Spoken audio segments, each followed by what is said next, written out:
Nous étions rendus dans les caractéristiques de Josué. Je vais recommencer les caractéristiques pour qu'on puisse se retrouver dans tout ça. Il accepte d'honorer un mentor imparfait, ce qui veut dire quelqu'un qui va nous aider, qui va nous conseiller aussi dans la vie. Il confronte le péché aussitôt qu'il se présente. Il considère des principes plus importants que les amitiés et les relations.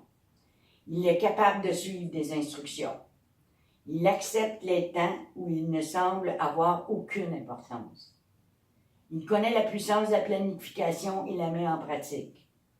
Il voit l'opportunité où les autres voient les obstacles. Il consent à changer de stratégie selon que Dieu le dirige. Il est flexible. Il faut être flexible aussi, parce que des fois, on ne sait pas ce que Dieu veut nous amener. Il faut suivre ses instructions. Il est capable d'entendre Dieu lui parler. Il refuse de s'attarder aux erreurs passées. Oui, nous avons fait des erreurs, mais restons pas accrochés. Nous continuons, avançons. Il donne des instructions précises à ceux qui l'entourent. Et voilà. Le courage et l'audace fait place au miracle. C'est ça, par son courage, Josué, là, parce qu'il a suivi les conseils de Dieu, les conseils de Moïse, les conseils que l'Éternel lui a donnés dans le secret. Il les a suivis, et puis il était courageux, il croyait d'avance qu'il était pour posséder le pays. C'était son rôle à lui de prendre possession. Puis il était heureux de ça. Puis il a accepté l'autorité du Seigneur. Est-ce qu'on accepte que Dieu est souverain dans notre vie? Est-ce que nous l'acceptons vraiment ou nous disons, oui, on l'accepte dans tel domaine, mais dans l'autre, moi, je suis capable de gérer, puis je suis capable d'arriver à mes fins. À mes fins, c'est ça. C'est pas les fins de Dieu. Puis Dieu, des fois, il prend des moyens qu'on ne peut même pas imaginer pour y arriver. Alors, faisons-lui confiance dans tous les domaines. Et acceptons-nous aussi sa parole. Parce que quand on accepte sa parole comme une vérité, Jésus dit, je suis le chemin, la vérité et la vie. Sa parole est la vérité. Quand nous acceptons cette parole dans notre cœur, bien, ça permet d'entendre la voix de Dieu. Parce qu'il nous parle. Il nous parle à travers sa parole. Il nous parle quand nous sommes dans la prière. Nous entendons sa voix. Une voix douce. Alors fortifions-nous comme Josué et prenons courage pour prendre possession de ce que Dieu nous a promis. Mais qu'est-ce qu'il nous a promis maintenant? À nous, le peuple d'aujourd'hui, la nouvelle Jérusalem. C'est là qu'il veut nous amener, le Seigneur. Il veut nous amener dans la nouvelle terre, la nouvelle génération, la nouvelle... Il dit, j'ai créé toutes choses nouvelles. Plus rien ne va être comme avant. Est-ce que vous voulez entrer dans la nouvelle Jérusalem? Alors, si vous voulez rentrer dans Jérusalem, laissez les choses du monde et rentrez dans le royaume maintenant. Et soyez des bons soldats. Des bons soldats, et Dieu va vous fortifier, il va vous donner du courage. Puis, notre but, c'est ça. Notre but, c'est d'atteindre cette dimension de, comme Josué, prendre possession du pays, prendre possession de ce que l'ennemi nous a volé pendant tant de générations. Il est temps de se lever debout et de dire, Seigneur, me voici. Alors, je vous exhorte à prendre courage et je vais continuer, Denis, parce que je vais parler d'un autre sujet qui, plutôt que de refaire une autre vidéo en étant déjà à la fin de l'autre, de Josué, parce qu'on est sur un cellulaire pour faire des vidéos, puis des fois ça coupe au moment où on ne s'y attend pas. Alors, on va avec ce qu'on a. Le Seigneur dit, va avec ce que tu as. Nous allons avec ce qu'on a. Et le Seigneur nous bénit à travers cela. Alors moi, ce que je voulais vous apporter, c'est que le Seigneur, aujourd'hui, m'a parlé sur une maladie qui existe maintenant et que j'écoutais une émission à la télévision qui disait que de plus en plus, les gens sont atteints de TDAH. C'est une maladie qui dit que c'est un trouble d'attention, dyslexie, hyperactivité, difficulté dans les troubles anxieux. Nous avons les enfants qui vont à l'école.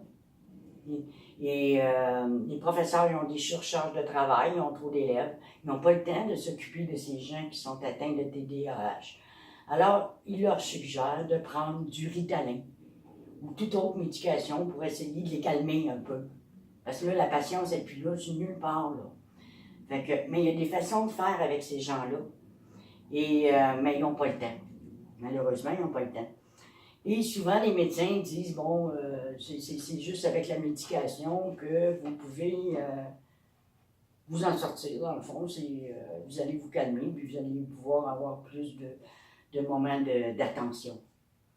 Mais moi, je vais vous expliquer une chose, c'est que moi, j'en ai souffert de ça. Moi, j'avais le trouble d'attention, j'avais ça, moi aussi, à l'école, depuis toute jeune, puis jusqu'à l'âge adulte. Jusqu'à un moment donné où le Seigneur s'est révélé à moi, puis il m'a dit que, oh, c'est la guérison pour toi. Et oui, Seigneur, guérit cette maladie. Mais il m'a expliqué aussi en même temps d'où vient cette maladie. Cette maladie-là, c'est un esprit. C'est un esprit qui vient avec plusieurs personnes, plusieurs esprits, si je dirais. Parce qu'il y en a qui sont atteints juste du trouble d'attention, il y en a d'autres, c'est de la dyslexie, il y en a d'autres, c'est de l'hyperactivité, il y en a d'autres, ils ont tout en même temps. Alors là, c'est plus compliqué. Et puis, en réalisant cela, ben, il y a eu une délivrance de ce côté-là. Et le Seigneur, c'est ce qu'il veut faire dans chaque personne qui sont atteintes de cette maladie. Les psychologues vont vous dire, ah, non. Non, ben, c'est sûr, les autres ne croient pas à ça, les esprits qui peuvent nous tourmenter, puis non, ils ne croient pas à ça. Fait qu'ils ne vous le diront pas non plus, mais ils vont vous donner des médicaments, par exemple. Ça, les médicaments, c'est un marché pharmaceutique qui fait de l'or. Hein? C'est pour l'argent. Tout est pour l'argent. Alors, moi, j'ai été guérie miraculeusement du Seigneur de ça, en étant délivrée justement de cet esprit qui m'amenait. Et j'ai vu que ça allait plus loin que ça. Les personnes qui sont atteintes de TDAH, eh bien, ces personnes-là sont des personnes, je dirais, merveilleuses. Et pourquoi on les médicamente? C'est parce qu'ils ne veulent pas qu'ils puissent exprimer ce qu'ils ont, ces personnes-là. Le Seigneur veut utiliser ces personnes-là pour faire quelque chose de grand. Ils ont des idées, tout tourne dans leur tête à une vitesse inimaginable. Mais le Seigneur, quand il prend contrôle de nous, il met de l'ordre dans tout ça. C'est ça la guérison. Et là, vous pouvez rentrer dans la destinée de Dieu. En prenant la médication, je vous le dis, vous empêchez d'entrer dans votre destinée. Alors, ce que Dieu veut faire, il veut vous délivrer. Et pour cela, il faut que vous croyiez au miracle. Si vous ne croyez pas au miracle, ça va être difficile pour Dieu de travailler en vous. S'il le fait pour moi, il va le faire pour vous. J'en ai cette assurance-là.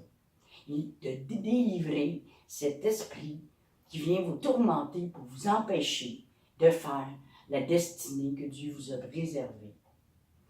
Alors, pour cette raison, je vais faire une prière afin que vous puissiez être délivrés et guéris en même temps de cette maladie qui vient de l'extérieur. Alors, oui, Père éternel, comme tu l'as fait pour moi, dans ma vie, il y avait ce même problème, Seigneur. Il y en a des problèmes à différents niveaux, mais toi, Seigneur, tu connais chacune des personnes qui écoutent la vidéo en ce moment. Oui, Seigneur, tu les connais, tu connais leur cœur. Tu sais exactement là où ils vont être. Je te demande, Seigneur, de mettre ta main puissante, Seigneur, sur eux, de les délivrer et de les guérir à à l'instant même, Seigneur. Et je prie pour que cet esprit qui vient animer même les enfants de Dieu, Seigneur, qui viennent tourmenter ces enfants, Seigneur, je te demande de les chasser dans le nom de Jésus-Christ de Nazareth et qu'ils s'en aillent dans les lieux arides et qu'ils ne reviennent plus jamais les tourmenter. Dans ton nom, Jésus-Christ de Nazareth. Amen. Alors oui, espérez, parce que Dieu guérit maintenant, aujourd'hui, cette maladie qui prend de l'ampleur de plus en plus. C'est l'ennemi qui vient tourmenter tout le monde sur la terre. Alors réveillez-vous, puis combattez le bon combat et allez chercher, en levant vos mains vers le ciel, vers le Jésus, qui est le seul qui guérit, qui sauve. Allez chercher votre victoire et rentrez dans votre destinée. C'est ce que je désire le plus profond de mon cœur pour vous. Amen. Soyez tous bénis.